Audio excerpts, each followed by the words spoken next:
જિંદગીમાં પહેલી વાર સીઝન બોલતી રમ્યા, એ પણ નેટમાં, ને અહીંયા ગુજરાતી એક્ટ્રેસ દેખાઈ ગયા. તો આજે જવાનું તો આપણે રિવરફ્રન્ટ સ્પોર્ટ્સ પાર્કમાં. તો ને હાર્દિકભાઈ નીકળી ગયા રિવરફ્રન્ટ સ્પોર્ટ્સ પાર્ક જવા માટે. થોડી વારમાં અમારા અંશુલભાઈ બી આવી ગયા. પછી અમારા બિસ્તરા પોટા ઉપાડીને ચાલતા થઈ ગયા અંદર જવા. રસ્તામાં અમારા હાર્દિકભાઈની સવારી મળી ગઈ, તો એના પર સવારી કરવા માંગ્યા. આગળ ગયા તો વોલીબોલ પણ રમતા હતા. અહીંયા આપણે લવની ભવાઈના અભિનેત્રીની મુલાકાત થઈ ગઈ. કમેન્ટમાં કરજો આમનું નામ શું. પછી આપણે પોગી ગયા આપણી રમવાની જગ્યાએ. આ જોઈને થોડું ક્રિકેટ સેલિબ્રિટી જેવું ફીલ થતું હતું. પછી થોડી વાર છોકરાઓએ બોલિંગની પ્રેક્ટિસ કરી લીધી, પણ આપણી બોલિંગ બી બુમરાથી ઓછી નથી હો.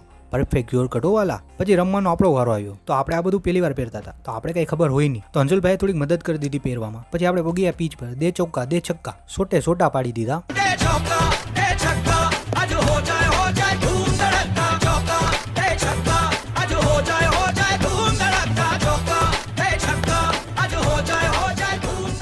પછી થાકી પકીને આપણે પોગીયા ત્રિપાઠી ટી સ્ટોલે. કેમ કે ગમે એટલી ગરમી હોય, ચાની ચુસ્કી તો મારવી પડે. તો મળ્યા બીજા વ્લોગમાં. ત્યાં સુધી ફોલો ને સબસ્ક્રાઇબ